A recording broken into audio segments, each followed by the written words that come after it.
Hello friends, इस video में हम लोग देखने वाले हैं फसलों में की जाने वाली क्रियाएं। तो ये वो क्रियाएं हैं जो अधिकतर एग्ज़ाम में पूछी गई हैं। तो चलिए स्टार्ट करते हैं। पहली क्रिया है नीपिंग। तो नीपिंग होता है ऊपरी शाखाओं को तोड़ना। याद रखिएगा नीपिंग क्या होता है। नीपिंग होता है ऊपरी शाखाओं को तोड़ना।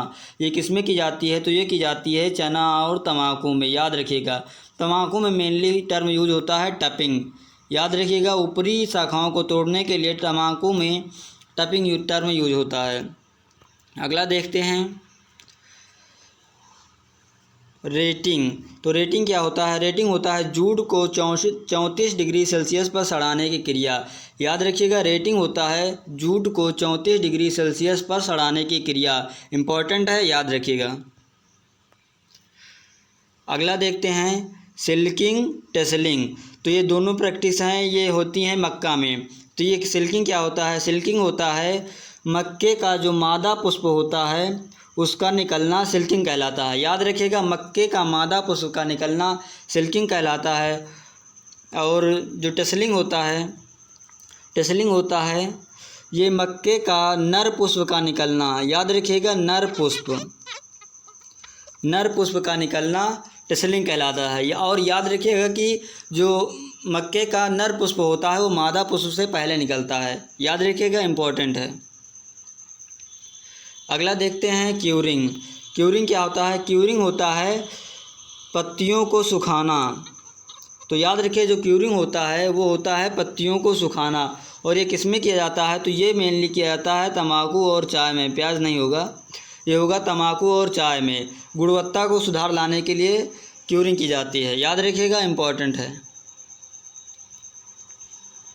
अगला देखते हैं एरोइंग। एरोइंग क्या होता है? एरिंग होता है गन्ने में फूल आना। तो याद रखिएगा गन्ने में फूल आना क्या कहलाता है? एरोइंग कहलाता है। और याद रखिएगा इम्पॉर्टेंट है गन्ने के फूल को एरो कहा जाता है। तो याद रखिएगा जो गन्ने का पुष्प होता है उसको क्या कहा जाता है? उसको एरो कहा जाता है। इम्पॉर्टेंट है, याद रखिएगा। अगला देखते हैं डिसकरिंग। तो डिसकरिंग क्या होता है? तो डिसकरिंग होता है केले में सकर्स को हटाना। जो केले की सकर्स होती हैं उनको हटाना डिसकरिंग कहलाता है। और जो याद रखिएगा जो शक्कर का केले में जो शक्कर का वेट होता है शक्कर का वो होता है 500 से 750 ग्राम। इम्पॉर्टेंट है, याद रखिए जो केले में शक्कर का वेट होता है वो होता है 500 से 750 ग्राम। और याद रखिएगा जो तम्बाकू में होता है डिसकरिंग तम्बाकू में होता है निचली शाखाओं को तोड़ना। याद रखिएगा जो तम्बाकू में निचली शाखाएं होती हैं कलिकाएं होती हैं उनको तोड़ना डिसकरिंग कहलाता है। इम्पॉर्टेंट है, याद रखिएगा। अगला देखते हैं मीलिंग एंड ब्रशलिंग। तो मीलिंग और ब्रशलिंग जो प्रैक्टिस है उसमें की जाती हैं तो वो की जाती हैं धान में। याद रखिएगा, इम्पॉर्टेंट है। मीलिंग एंड ब्रशलिंग धान में की जाती हैं। अगला देखते हैं, अगला है स्टाकिंग। तो स्टाकिंग क्या होता है? स्टाकिंग होता है सहारा देना। याद रखिएगा स्टाकिंग क्या होता है? तो सहारा देना होता है। ये प्रैक्टिस किस में होती है? तो ये होती है टमाटर और केला में। याद रखिएगा स्टाकिंग टमाटर और केले में होता है।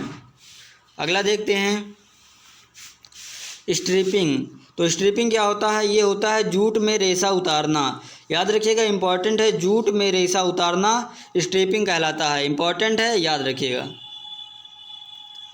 अगला देखते हैं ट्रेसिंग।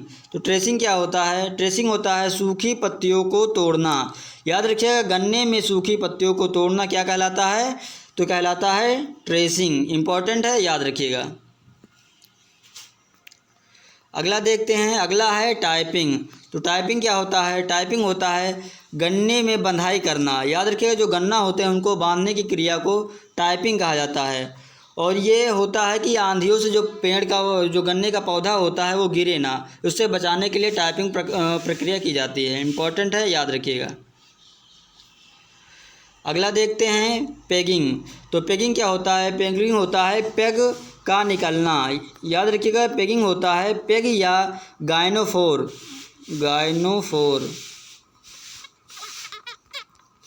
पेग या गाइनोफोर का निकलना। तो ये होता है मूंगफली में। याद रखिएगा मूंगफली में पेग या गाइनोफोर का निकलना पेगिंग कहलाता है। इम्पॉर्टेंट है, याद रखिएगा। अगला है अर्थिंग। तो अर्थिंग क्या होता है? अर्थिंग होता है मिट्टी चढ़ाना। याद रखिएगा, अर्थिंग क्या होता है? अर्थिंग होता है मिट्टी चढ़ाना। और ये किस में होता है? तो ये मेनली होता है केला, आलू और इसके साथ साथ गन्ने में।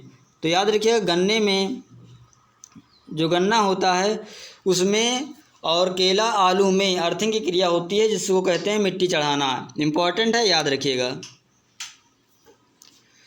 अगला देखते हैं प्रोपिंग। तो प्रोपिंग क्या होता है? प्रोपिंग होता है केले की जो घार होती है, केले की घार को सहारा देना। याद रखिएगा, प्रोपिंग होता है केले की घार को सहारा देना। इम्पॉर्टेंट है, याद रखिएगा, केले की घार को सहारा देना प्रोपिंग कहलाता है।